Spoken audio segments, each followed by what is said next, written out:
दोस्तों, आज का जो मुद्दा है वो मेरा पिछली की जो टॉक थी उसमें मैंने आप लोगों के साथ बात की थी कि कैसे जो कामकाजी महिलाएं होती हैं उनको अपने जीवन में पैसा जोड़ना चाहिए। मैंने कुछ उसके बारे में आपके साथ बात की थी। आज मैं बात करना चाहता हूं एक ऐसे युवा की जिसने अभी अभी अपना करियर शुरू किया है और वो एक तरीके से ज़िंदगी में संघर्ष कर रहा है, बहुत बड़ी इनकम नहीं कमा रहा है। मैं एक छोटा सा फिगर उसके लिए लेके चल रहा हूँ जो कि हमारी जनसंख्या का एक्चुअली एक बहुत बड़ा रिप्रेजेंटेशन है। मैं एक आम आदमी, एक आम युवा की बात करने जा रहा हूँ जो 20,000 रुपया महीना कमाता है। एक ऐसा युवा जो 20,000 रुपया महीना कमाता है, यानी वो एक आम आदमी है, उसको अपने जीवन में पैसा कैसे जोड़ना है। बिलीव करिए, जो अब मैं बोलने वाला हूँ, अगर हमारा युवा उन चीज़ों पे फोकस करता है, बिंदुवार जो भी मैं बातें बताऊंगा, तो बहुत दूर नहीं है कि आने वाले कुछ वर्षों में उसकी लाइफ भी स्टेबल हो सकती है, वो संघर्ष से बाहर आ सकता है। तो चलिए हम बात करते हैं कि ऐसा युवा की जो 20,000 रुपये पे नौकरी करता है और उसकी शादी हो गई है। वो एक जॉइंट फैमिली में रह रहा है और उसकी आज शादी हो गई है और वो 20,000 रुपया कमाता है। अब मैं आपको बताने जा रहा हूँ कैसे वो युवा अपनी लाइफ को बहुत ढंग से सेटल कर सकता है, संघर्ष से बाहर आ सकता है। क्या करना है देखिएगा। इस युवा को पहले दिन से एक प्राथमिकता रखनी है और वो प्राथमिकता ये होनी चाहिए मित्रों, दोस्तों, फ्रेंड्स, कि इसको 20% पैसा अपने नेक्स्ट जनरेशन की शिक्षा के लिए पहले दिन से जोड़ना है। देखिए, मैं शिक्षा को बहुत प्राथमिकता देना चाहता हूं और मैं ये मानता हूं कि अगर कोई युवा अगर अपने जीवन में संघर्ष कर रहा है तो उसके पीछे कारण है कि उसका एजुकेशन बैकग्राउंड बहुत सुपीरियर नहीं रहा है। इस पे भी अपन बात नहीं करेंगे कि क्यों नहीं रहा, लेकिन इस युवा को जो आज 20,000 रुपये पे नौकरी कर रहा है और अभी अभी इसकी शादी हुई है, ये 25 से 26 साल का है, इसको प्राथमिकता रखनी है कि 20% पैसा ये पहले दिन से अपनी नेक्स्ट जनरेशन के एजुकेशन के लिए जोड़ेगा। नेक्स्ट जनरेशन कब आएगी भगवान जानता है, ऊपर वाला जानता है, लेकिन हम उस पर बात नहीं कर रहे हैं। तो आपने 20,000 रुपए के 20% यानी 4,000 रुपए को आपने पहले दिन से अपनी नेक्स्ट जनरेशन के एजुकेशन के लिए जोड़ना शुरू कर दिया। मालिक कितना पैसा हो गया? साल का 48,000 रुपया, 2 साल का 96,000, यानी जोड़ते चलिए। आपको कुछ नहीं करना है, आपको उसको टच ही नहीं करना है। जिस दिन नेक्स्ट जनरेशन आएगी और नेक्स्ट जनरेशन आने के बाद वो जब स्कूल जाने के लिए एलिजिबल होगी, पढ़ने के लिए एलिजिबल होगी, ये पैसा आपके लिए यूटिलाइज करेंगे आप इस पैसे को, यानी आपको एक चिंता खत्म हो जाएगी, सबसे बड़ी बात। और वो ये उल्टा आपके पास एक सपना रहेगा, वो ये रहेगा कि मैं तो मेरी नेक्स्ट जनरेशन को क्वालिटी एजुकेशन ही दिलवाऊंगा।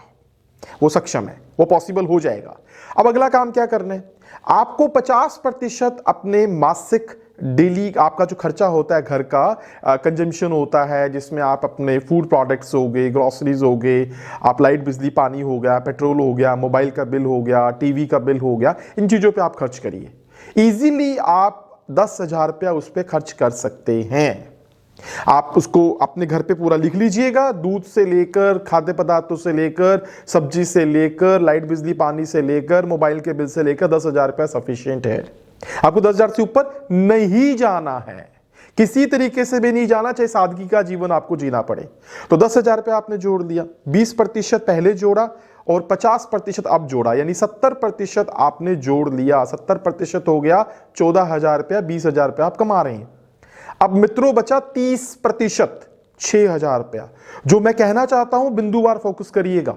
इस 6,000 रुपए को गांठ बांध लीजिए, आपने अपने पास नहीं रखना है, बैंक में पहले दिन से जमा करा देना है। आपको अपने पास में नहीं रखना है, बैंक में डाल दीजिएगा। बैंक में डाला, 6,000 रुपया साल का हो गया 72,000 रुपीज। अगर बाई दी वे कोई कॉन्टीजेंसी होती है तो आप इसको कभी भी यूटिलाइज कर सकते हैं। आप तो आपको अपना मादा, आपका फोकस ये रखना है कि 72,000 रुपया प्रति ईयर जुड़ता जाए, जुड़ता जाए, जुड़ता जाए। अब दोस्तों क्या करना है? 1 साल बीत गया, 1 साल से ये ट्रेंड चलता रहा, इस ट्रेंड को आप 3 साल तक चलाइए, कंटिन्यू चलाते रहिए। यानी 3 साल बाद क्या हो रहा है? वही 4,000 रुपया एजुकेशन का जुड़ रहा है आप। लेकिन अब क्या है? महंगाई बढ़ रही है, यानी जो आज आप 10,000 रुपया घर पे खर्च करते हैं, अगले साल क्या हो जाएगा? 5-6% तो गवर्नमेंट का डेटा बोलता है महंगाई बढ़ती है, हम उसको 10% ले लेते हैं। यानी आपको अगले साल अपने घर पे खर्च करना है 11,000, उसके अगले साल खर्च करना है करीब 12,000 से ज्यादा रुपया। यानी 3 साल बाद अब क्या होने वाला है? आपको एजुकेशन पे वैसे ही पैसा जोड़ना है, राइट? लेकिन आपका घर का खर्चा क्या हो जाएगा, 10,000 की बजाय 12, 12.5, 13,000 रुपया हो जाएगा 13,000 रुपये के आसपास हो गया। 4,000 आपने एजुकेशन के लिए जोड़ लिया, कितना हो गया, 17,000। लेकिन मित्रों आप भूल रहे हो, 3 साल बाद आपकी जो सैलरी है वो 20,000 नहीं रहेगी, वो कितनी हो जाएगी, करीब 24-25,000 रुपया हो जाएगी। मान लीजिए वो 25,000 रुपया हो गया, तो 17,000 रुपया आप खर्च कर चुके हैं, 25,000 रुपया हो गया, डिफरेंस कितना बचा।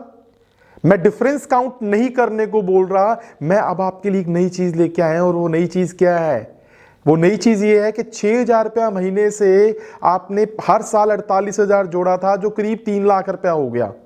कुछ मत करिए, बैंक में जाइए, 5 लाख रुपए का लोन ले लीजिए।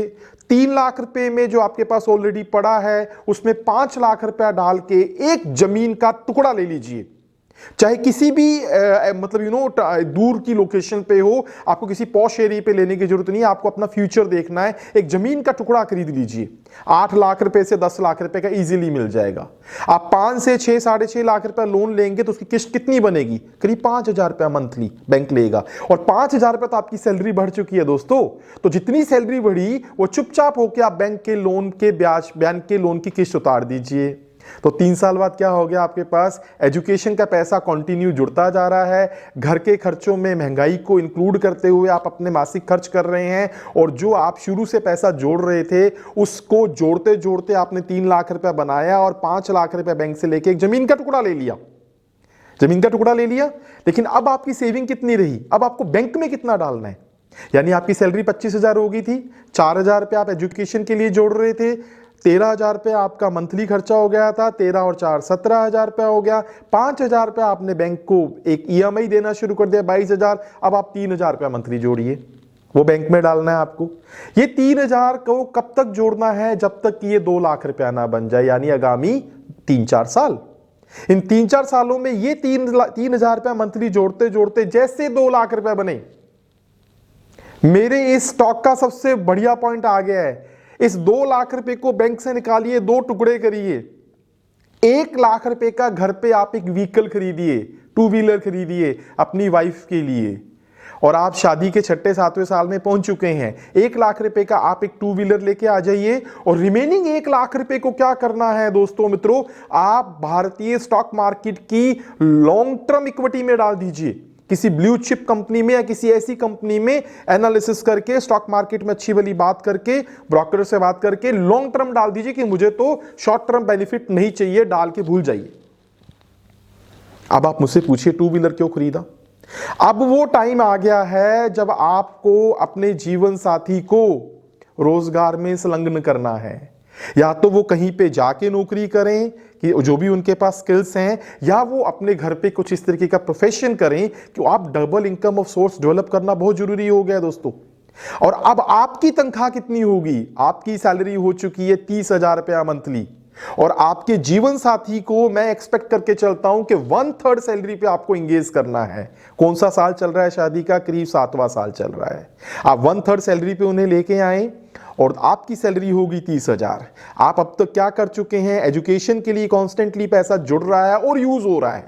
आप एक जमीन खरीद चुके हैं जिसका पैसा आप आराम से मंथली ईएमआई उतार रहे हैं। आप एक 2 व्हीलर खरीद चुके हैं, और आपने अपने इक्विटी शेयर मार्केट में भी पैसा डाल दिया। अब क्या होगा 7वें साल में, आपकी तनख्वाह 30,000, जीवन साथी की तनख्वाह 10,000, 40,000 रुपया मंथली आ रहा है, राइट। आप आज तक एजुकेशन के लिए 4,000 जोड़ते थे, अब एजुकेशन के लिए 6,000 जोड़ना शुरू कर दीजिए।